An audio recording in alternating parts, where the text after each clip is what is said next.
If you've heard that here, in the land of the free, more people are in prison than any other country, 2.3 million people, and that most of them are poor people of color, would you think that the criminal justice system is racist? When you find out private corporations are building, operating, and profiting from prisons, as long as a steady stream of poor people and immigrants fills prison beds, would you wonder about the ethics of monetizing human misery? Would it make you think about slavery? And if you saw their stocks shoot through the roof, what would you do? Would you work for change? I'm Stephanie Bernstein. And I'm Michael Jones. This is Source Code.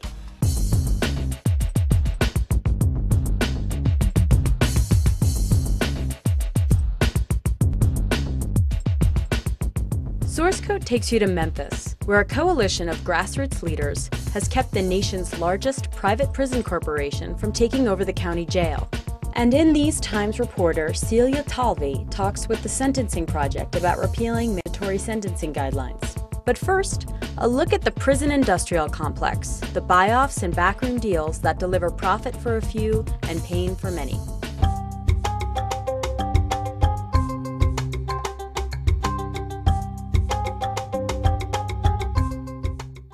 You're looking inside a corporate-owned private prison. It's Friday at 8 p.m. Black men are being beaten by Hispanic men. The guards, unarmed, have run away. The prison cut costs a few weeks before, and the staff with the keys to the armory were let go, except for one, and he's gone home for the weekend. 2 people are about to die, many more seriously hurt. Stockholders, investment firms, and politicians on the take are not hurting, however. Profits are way up in what many are coming to believe is a very bad business indeed. The new slavery, it's commerce of souls.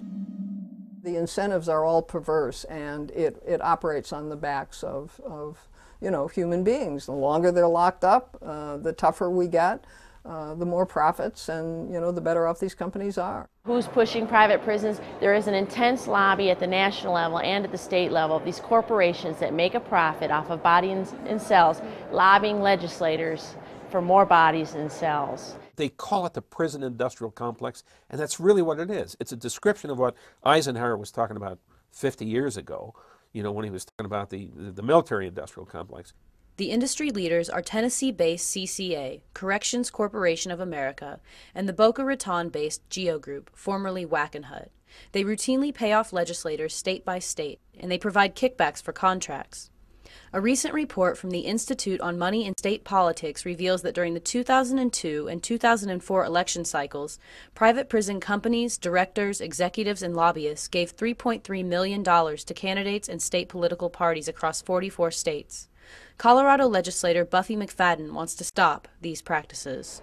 I can speak to a definite instance that's happened in Colorado in the past year. The number 2 man at the Colorado Department of Corrections was on sick and annual leave while consulting for a private prison corporation that bid and was awarded a private prison contract. The state employee, Nolan Renfro, was working on the state's time consulting for the private prison corporation. The private prison industry got its start in the 1980s, when the get tough on crime public sentiment combined with the Reagan-era philosophy of pushing off government services onto the private sector.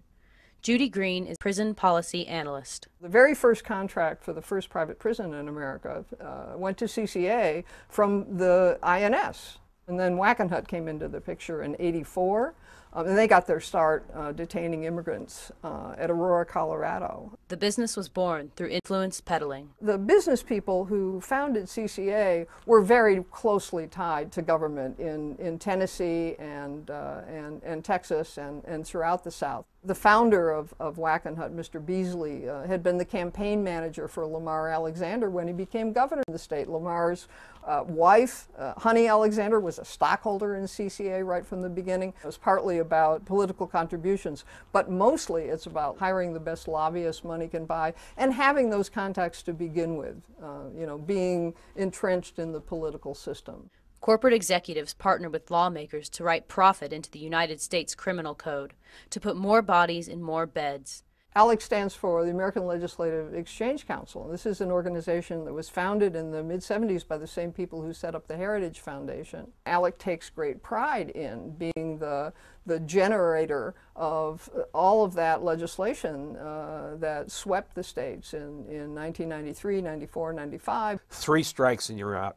tough on crime, truth in sentencing, what they call, unquote, model legislation, have boosted our prison population here in the United States to something like 2.3 million at this point. Far in excess of any country in the world. Our incarceration rate is totally off the charts. Mandatory sentencing resulted in an explosion in our prison population, and many more African Americans are jailed than whites, due in large part to the disparity in sentencing for crack cocaine versus powder cocaine. When the Democrats took control this year, this issue was put on the table, and it is getting bipartisan attention. Republican Bob Ingalls is a sentencing reform leader.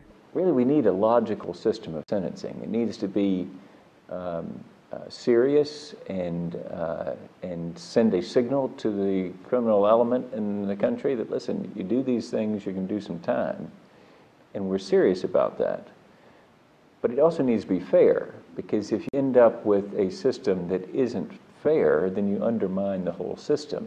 Private prison corporations approach poor, primarily rural communities, offering employment opportunities and big money handouts for long-term contracts. However, protests on behalf of labor are increasing as wages and jobs have been cut and conditions for workers have worsened. Well, the industry has always made the argument that they can deliver better services at a lower cost and save taxpayer money. They come in there and they say, we're going to have these wonderful jobs, we're going to have benefits, you know, it's going to be great pay, living wages, and we'll pay a lot of taxes, and we'll bring all these other businesses down like motels for the visitors and the prisoners. And it's all essentially lies. The communities that take the prison find themselves saddled with the idea that they are a prison town, and that's not attractive to other, businesses. The very thing that attracts these towns to prisons is not attractive for long-term economic development. The GEO Group has had a contract in Pueblo, Colorado for 4 years. They didn't even break ground. They were holding the state hostage, asking for guaranteed financing or guaranteed beds so they could go out on the open bond market to get better financing. They wanted to have a 90% occupancy rate. And to GEO Group, I asked, where's the free market? Where is the free market? The state should not have to guarantee your profit margins to your stockholders. That's not the business of a Colorado taxpayer. The latest growth opportunity? These same firms have been awarded immense contracts from DHS and ICE, and now they're rounding up families. Last month, the grassroots organization Texans United for Families protested at the T. Don Hutto facility in Texas. The prison is now being operated as a quote-unquote family facility. There are 400 people there, 200 of them are children, mostly mothers and their children. The children are dressed in prison scrubs. They're being housed in prison cells. They're being offered an hour a day of education or recreation. I mean, these kids are locked down. And just like with the criminal justice crackdown, the Get Tough crackdown, which was going to solve the problem of crime in America, what it's going to do is create a whole new market for a lot of people to make a lot of money, and that's a very unhealthy thing. This distorts a very important and complex area of public policy that needs to be thought through. Did you see this is the new director of the Department of Corrections? Oh, nice to meet you. How are you doing? Malia Brooker. Good. We're talking about private prisons. Oh, let me out of here. Let me out of here. I'll talk to you later. Shameless.